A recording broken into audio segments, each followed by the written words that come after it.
Itinanggi ng ilang mga senador ang usap-usapang mayroong Senate pork sa national budget para sa 2026. Ukol dyan, nasa linya si Daniel Manalastas. Daniel?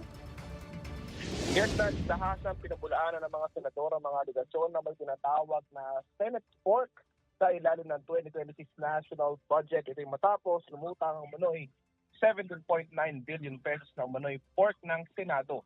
Sabi ni Senate President Pro Tempore Panfilo Lacson, ang aligasyon na Senate pork na pinatutungkulan umano ni Representative Antonio Tino ay realignment para sa dagdagan ang subsistence allowance ng uniform personnel mula sa Philippine National Police, Bureau of Jail Management and Penology, Bureau of Fire Protection at ang Philippine Coast Guard. Hinuna ni Lacson si Representative Tino sa tila hindi dito pagre-research.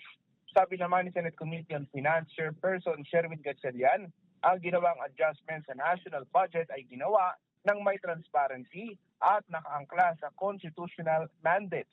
Ngayong araw, Naj, itutuloy ang BICAM para sa 2026 budget at target na ito matapos ngayong araw. Naj?